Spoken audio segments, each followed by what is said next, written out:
Yo, what is up, everybody? And man, that Super Bowl was one of the greatest Super Bowls you will ever see, man. The Seahawks somehow found a way to win that game after blowing the 10-point lead. Jermaine Kearse makes the craziest catch ever, and then Russell Wilson throws that touchdown pass to Ricardo Lockett. I thought they were going to run in beast mode, but they get the touchdown, then they get the stop on Brady to come through with the win.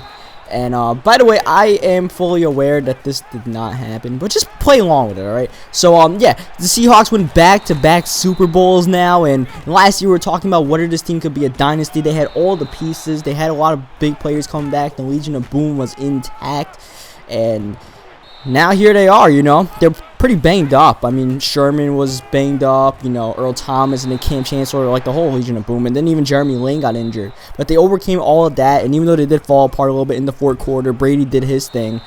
The Seahawks just answered on the last drive, and for the third Super Bowl in a row for the Patriots, the last drive was the killer because it was not theirs. Well, technically it was, but, you know, they didn't have much time to do anything with it.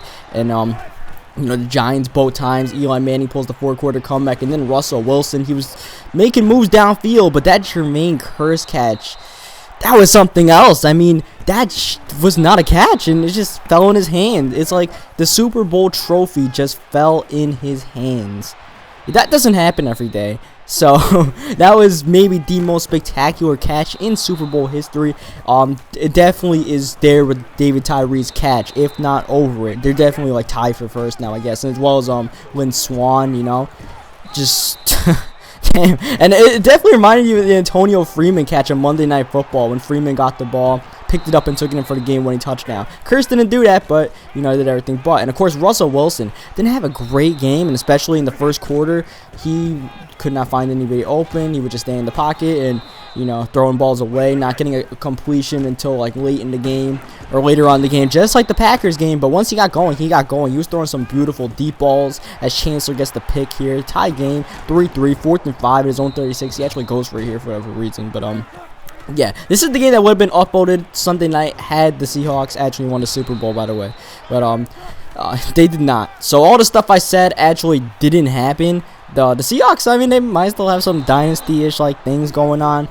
We'll see what happens. They got a lot of big players signed for the next few years, like Thomas, like Sherman, and not Russell Wilson yet. We'll see what happens, though. And, of course, Marshawn Lynch is the big question mark as far as what the Seahawks can do in the future because Russell Wilson is not exactly Russell Wilson without Marshawn Lynch. He is still pretty good, but, I mean, beast mode definitely carries that team. He had over 100 yards in that Super Bowl. He's going to be back next year as far as I know, so.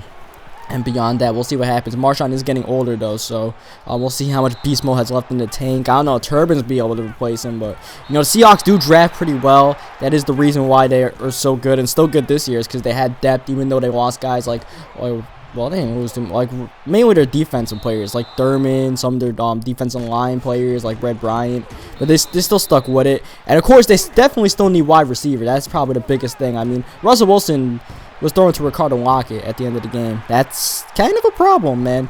Like, you don't want to be throwing it to Ricardo Lockett with the Super Bowl on the line. I mean, you saw what happened. Malcolm Butler just laid the dude out without even trying. Like, without even trying, he sends Ricardo Lockett flying just because he wanted that ball so much. And he knew the play to call so much. So, yeah, so that's that. That's what would have happened if the Seahawks won the game. And it sounds like it could easily have been reality. They were 1 yard away from it. If they actually complete the touchdown pass, you know, no one's second-guessing Pete Carroll. They'd say, oh, you know, I thought Beast Mode was going to get it. Maybe they didn't want Beast Mode to get MVP, but it's all right, you know, because he made a good call. It was a good strategy call. And, you know, they went to pass the ball because they felt like they had the matchup advantage and they wanted to stop the clock of anything. Instead, as the half ends here, we're up 3-10.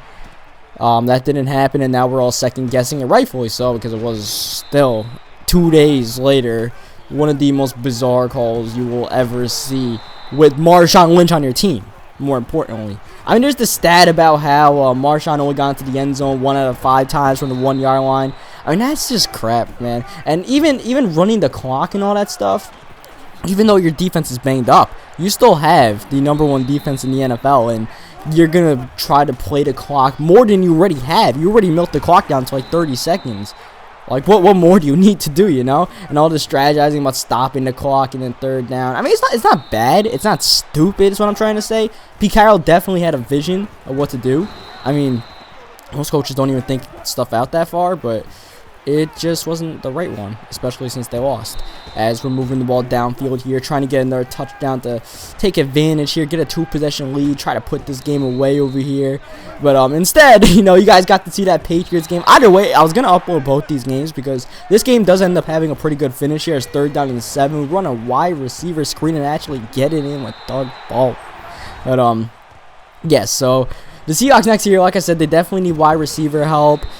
Maybe a little bit of an improvement to their offensive line because their offensive line mainly getting penalized a lot. And we'll see what happens in free agency. But, I mean, they have the pieces to be good next year. The big kicker is going to be Russell Wilson's contract. I don't think it's going to kill him in the cap like next season. But the season after that is going to be what might define what happens to the Seahawks. Well, definitely going to define what happens to the Seahawks in the future. As 4th down and 2, he does go for it. This is a more desperate situation. About to enter the 4th quarter, down 2 possessions. 4th and 6, not exactly the craziest thing to go for there. So you might as well, and he actually does get it. And now he's got a little bit of a drive going here because he's getting the ball downfield. The clock is running. He's cognizant of that, but he's definitely moving his way downfield. 4th and inches coming up, and he does get it with Vereen just stumbling around. He gets a yard. He needed inches and got a yard, so he made it out okay on that as he throws it over Cam Chancellor there. I thought Chancellor was going to get the pick, but Chancellor didn't even react. Tom Brady is struggling big time in this game. 4 for 13. The run game is stuffed, but here he is at the 12-yard line despite all of these offensive struggles for himself as Ridley actually comes into the game. But a 3rd down and 6, a big one here. This is 4th down territory as he gets the slant to LaFell, but that is not enough for the 1st down. It's 4th and inches again, and we shoot the gap, and Marine still gets laid out, but gets the touchdown as Tom Brady breaks the sack attempt there and gets the touchdown pass. At that point, I'm like, all right. Now we're getting some random nonsense happening, like, you know, Tom Brady breaking tackles, Chancellor not reacting to the pass. I'm like, all right, I see what's going on here. Let me just try to end this game and not give him the ball back so we cannot deal with that on the defensive end again. But 3rd down and 5, I'm looking at Doug Baldwin all the way here. Doug Baldwin is open all the way, but Russell Wilson doesn't make the throw, so now we got to punt the ball away, and now the Patriots down 7 with a chance to tie the game or just straight up win it as Tom Brady breaks another sack attempt from Bruce Irvin and throws it up deep for Edelman. Maybe if Edelman's taller, he comes up with that one, but Edelman's like 5'10", so he wasn't able to reach up in the sky to get that one, but Gronkowski can, but it's a damn overthrow by Brady, and now it's 3rd down 10 because of that. He's just taking a bunch of deep shots here. We got everything locked up. Brady standing, looking, finding Vereen, who drops it. Even if he did catch it, that was going nowhere. And now 4th down and 10 with the game on the line. Can he convert another 4th down? We got Gronkowski locked up, and I believe that's Cliff Averill who is going to come through with the game clinching sack right there. We get it done on defense, and we wouldn't end up getting the game for the Seahawks. They could win the Super Bowl, but at the end of the day, Tom Brady's got his 4th. Malcolm Butler's apparently getting Tom Brady's truck. Tom Brady has all kinds of stuff. His 3rd down. This definitely iced the game. That sack on 4th down didn't. Just waiting all the time in the pocket. You only rush 2 people and just taking off for Russell Wilson. And yeah, so leave a like in the video if you enjoyed it. Subscribe for more. Leave a like if you enjoyed this little like Twilight Zone like crap. Subscribe for more Madden 15 online and Ultimate Team games, and I will catch you guys next time.